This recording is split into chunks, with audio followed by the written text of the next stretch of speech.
Hey everyone, and welcome back to the channel. If you're thinking that it's been a minute, then you'd be absolutely right. I wanted to start by apologising for the radio silence over the past little while. It's been a hectic couple of months, juggling a lot of things lately. Primarily, I've been head down working for my university course and pushing forward with the dinosaur roguelike project. And honestly, dealing with some heavier personal stuff than unexpectedly came up. Now, it was a lot to manage, but I'm thrilled to say that everything is all sorted out now, and it's genuinely fantastic to be back here and talking to you all again. So, first off, I am ill, just so if you hear me coughing and dying, then I am slightly ill. But that is what happens when it gets to winter. But anyway, let's talk about uni to start off with. So, of course, it's going well. It's going fine, I guess. I'll be completely honest with you all. This semester has been a little bit of a rough patch. In terms of the content, most of the practical modules are heavily based in Unity and other things like Maya and ZBrush. And whilst this sounds all good, if I had my choice, I would much rather be deepening my skills in Unreal Engine and Blender, as it feels a little counterintuitive to be spending so much time in tools that A, don't align with my ultimate career goals, and in the future, I've used Unity and Unreal. I won't go into the reasons why I prefer Unreal, but I will be using Unreal for the rest of my life, at least unless something better comes out. But I certainly will not be using Unity, especially when Unreal Blueprints exists. Because now that I've experienced C++, I don't understand why. I mean, I do and I don't, but I much prefer Blueprint. And as for Blender, again, I've said this before.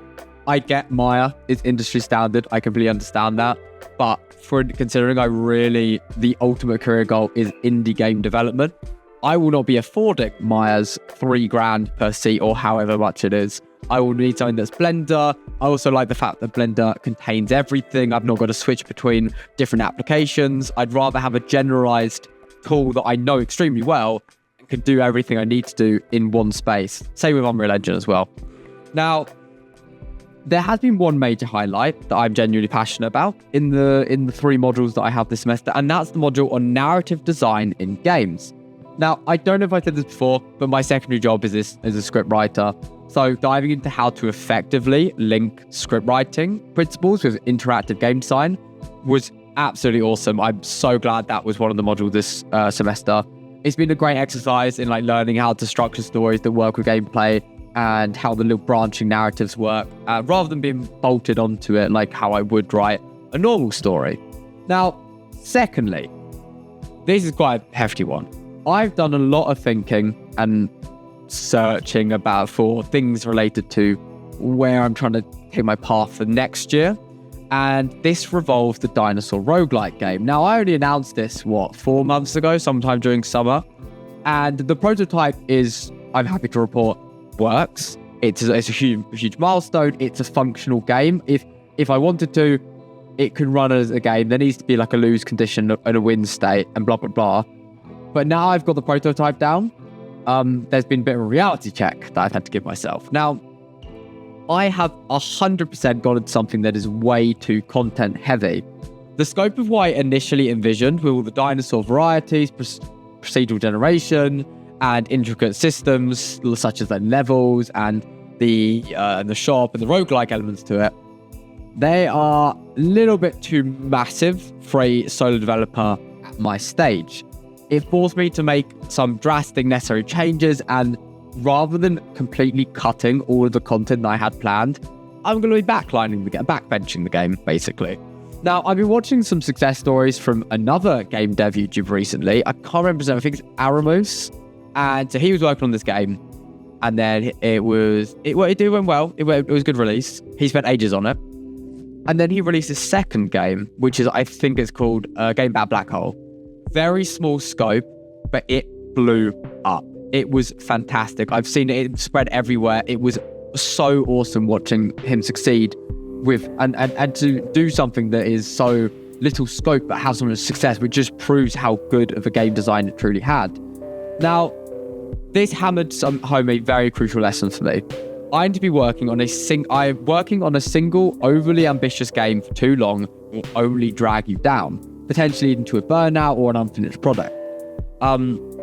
Right now, it's far better to go even smaller in scope than I originally planned and focus on a core concept and ensure that I'm actually getting games finished and released to build that portfolio and the momentum. Therefore, while the Dinosaur roguelike will absolutely still be in development, I am not cutting it. I still think it is a profitable game idea and I do want to pursue it in the future. It's going to have to go into the background for now. It's something that I need to admit to myself that it's just too big for me right now. I'm still in uni. I still have other things and commitments that I have to focus on, and I don't have the skills. I'm not going to lie. I'm still learning how to do animation, and basically the thing that really roadblocked me, I was trying to create a Dilophosaur creature, and I was trying to get the animation to shoot something when it goes in range and blah, blah, blah, blah. And it was taking me days and days to complete. And if I'm trying to do 20 dinosaurs, each taking, a week to model and animate and get in the game code, it's going to be well over 2 years of product. And that's just the dinosaurs. It's not including levels. It's not including cards. It's not including buildings. It's not even I've not even started on the other buildings. So yeah, it's going to be still in development, but I will be putting that to the back burner while I switch to my main focus, which is a much, much smaller scope project. And I'm not going to reveal what it is yet. I posted on my feed or whatever, just some pictures of some models I was working on. Still need to learn how to UV unwrap properly. It's still like the bane of my existence, but I am switching to a smaller scope project, and I will finalize the design. The design is mostly finalized, but I will give you this one teaser. I am going to be incorporating biblical angels into it. Yes, that's correct. I will be putting this game, currently is titled Ophanim game, and I will leave it at that because it's still development and it's very early days. But it is a much more small scope game, and I will be finishing it by the start of next year is the aim.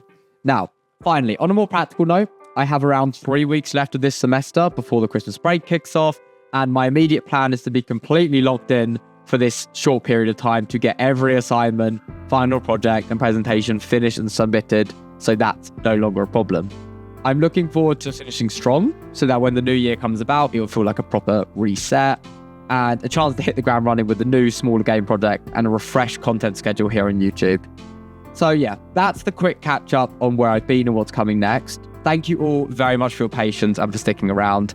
I truly hope all of you are having a brilliant start to the winter, even though it's in 8 days, but it's close enough. And I'll be working hard to see all of you in the next video very soon. Thank you all very much for watching, and I will see you later.